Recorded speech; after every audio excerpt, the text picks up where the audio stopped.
Hello everyone, my name is Raj Purohit Khan. Today I am going to explain my project damage detection on a 3-story portal frame using artificial neural networks.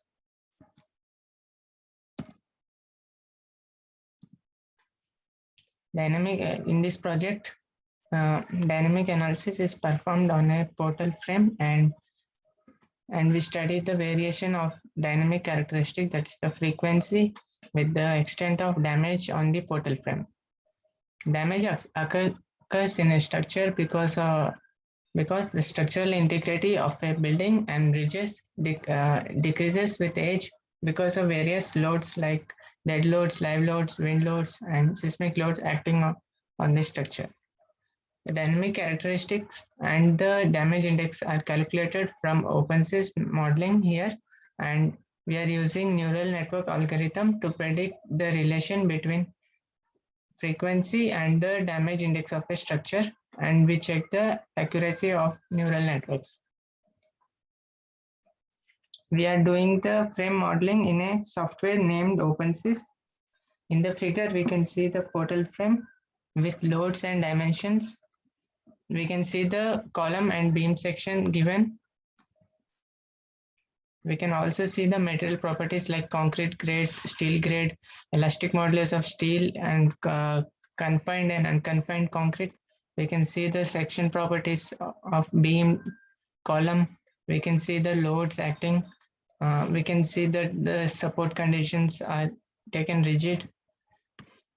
In this project, we studied the damage variation by taking 11 cases. First is the undamaged case, and the other are the 10 patterns. For example, in a pattern 1, we take the damage of all elements in the first story to be 5%, and damage of all elements like columns and beams in the second story be 0%, that is undamaged, and the damage in third story of all elements is 0%. Damage is given to the story by reducing the rigidity of the story, by reducing the elastic modulus of concrete and the rebar of the columns and beams of that story. Let us see how we have done this in OpenSys.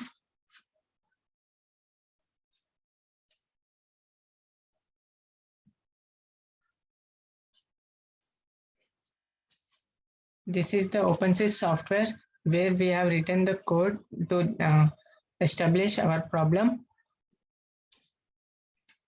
We have seen that we have taken the mass of a story as 50 kilonewton and the coordinates of the nodes of the frame.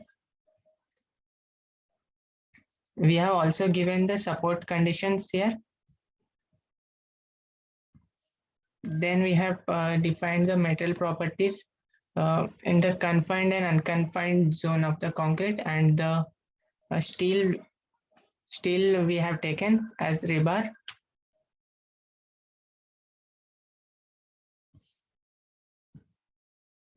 Three different types are taken because 3 different material properties are given at each story. Like we have taken 1, 2, 3, 4, 5, 6, and 7, 8, 9. We will see how they are different. We are defining a section by a built-in function, built-in program, built RC rectangular section, where we give the input as the depth of the section, width of the section, cover, and the material IDs, and the steel reinforcement, and the number of steel bars. We also define the transformation and the type of analysis. Like we have taken linear analysis for beams and P delta analysis for columns.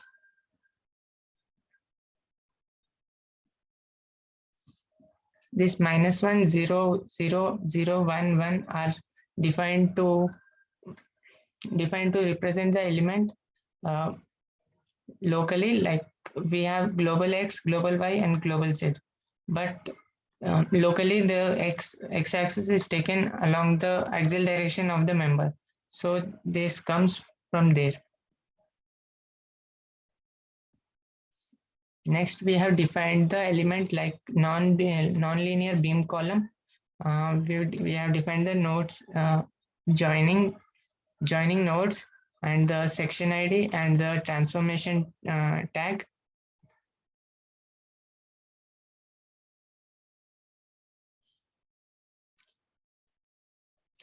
Let us see how we are giving damage here. We can see that the section, let us see, uh, we have taken 11 patterns, and the last pattern was where we have given 50% damage in the first story, 45% in the second story, and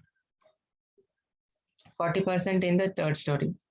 Let us see, these 1 to 9 columns are these are the columns, and 1 to 9 are represented by the section ID 1, and this section ID is defined by the material properties like we have core ID, cover ID, and steel ID 1, 2, and 3.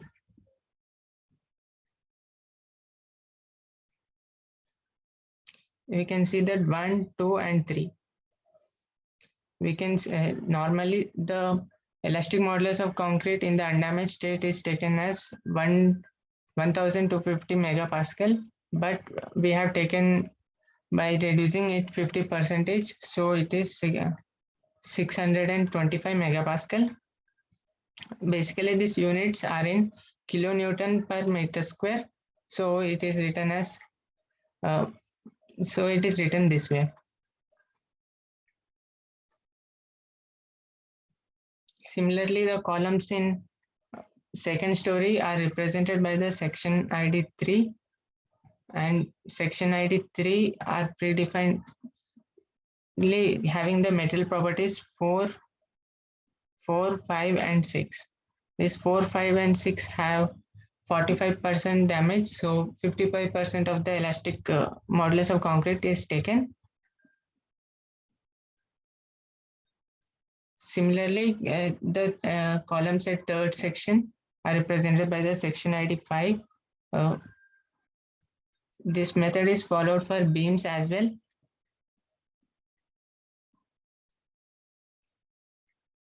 And then we can define the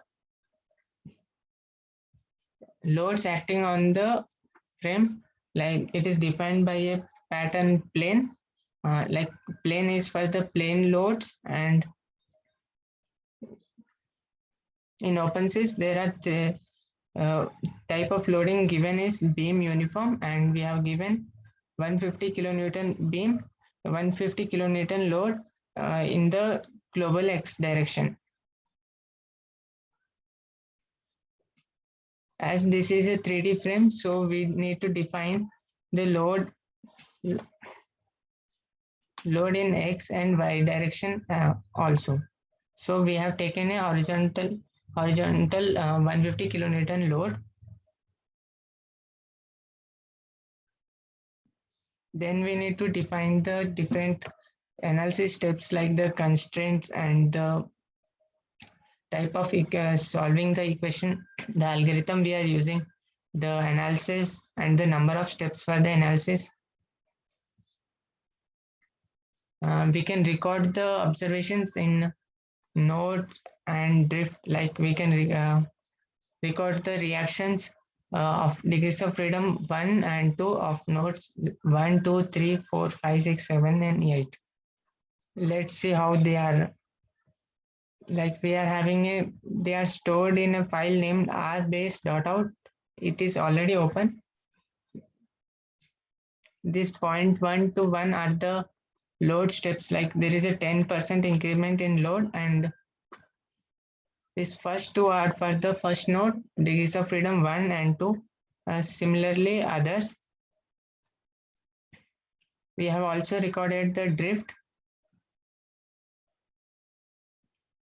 between first and ninth node, that is the first story drift, first and 17th 17th node, that is the second story drift, and first and 25th node, that is the third story drift. So they are defined with increase in load steps.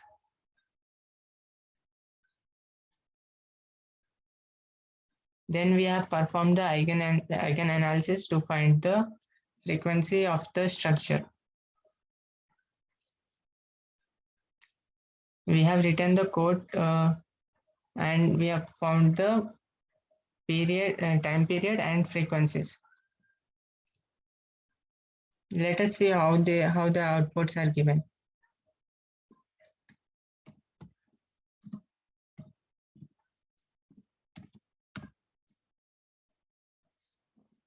So we have got the time period and frequency of the structure in modes, first mode, second mode, and third mode.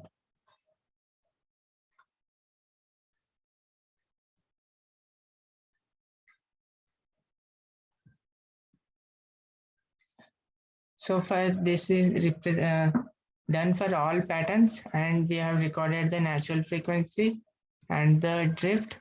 And this base here we have calculated from the reaction at the base, and different stiffness are calculated at each story, represented by K1, K2, and K3. And we have also recorded the damage index at each story, DI1, DI2, and DI3. The formula for damage index is taken as 1 minus ratio of stiffness in final to initial stage, and we have taken the stiffness as the ratio of base shear to story drift. We can know the extent of damage by this table. Like we consider the damage as minor if the damage index is in the range of 0 to 0.33. Similarly, moderate, severe, and in the collapse stage. After getting the analysis result from OpenSys, we model in a neural network algorithm. We know that neural network is a organized sequence of layers.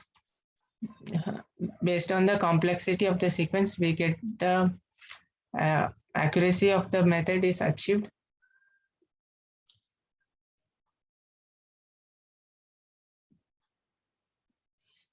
So we have taken the data for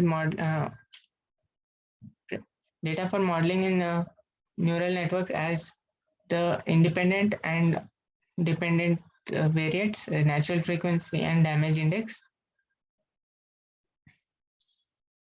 Various formulas used in neural networks are this one. Like we are going to find the sum of the input variates with their weights, and then we are using an activation function.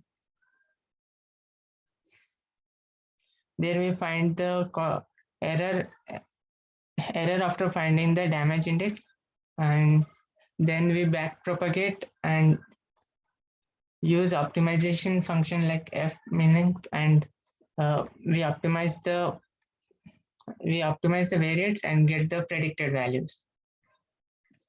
Let us see how it is done in neural networks. This is the code for neural networks.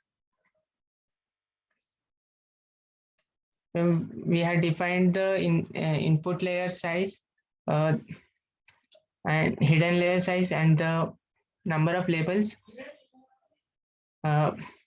We have loaded the frequency data, which we have taken, and we have also taken the dependent variates as the damage index. In the process of training, we have first initialized with the random weights. They are represented by initial theta1 and initial theta2. Initial theta1 is for the first layer and the hidden layer, and initial theta2 is between the hidden layer and the output layer.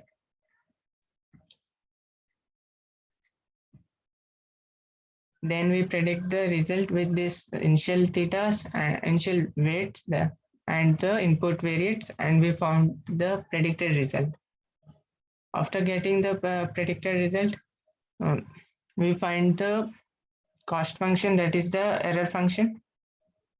This we need to predefine separately as a cost function.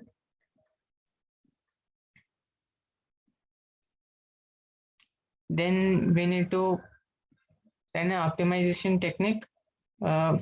In this project, I have used a fmin CG optimization technique, and we have obtained the final weights, and we have predicted the output after it, and we have checked the accuracy also, and we have checked the accuracy for the test set also.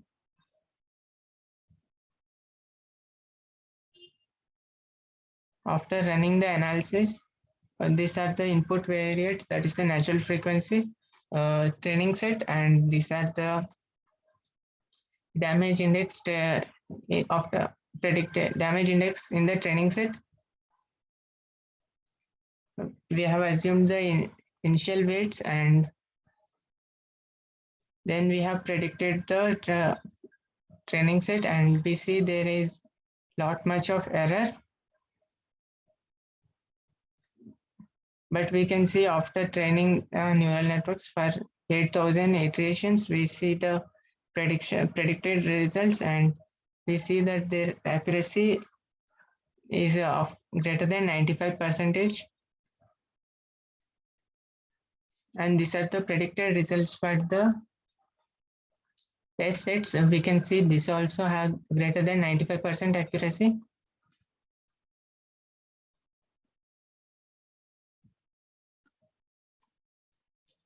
After this, we compared the calculated damage index from the OpenSys model and the predicted neural networks model. We see that almost there is a very less error between both. For these are represented for each pattern that is in each damage state.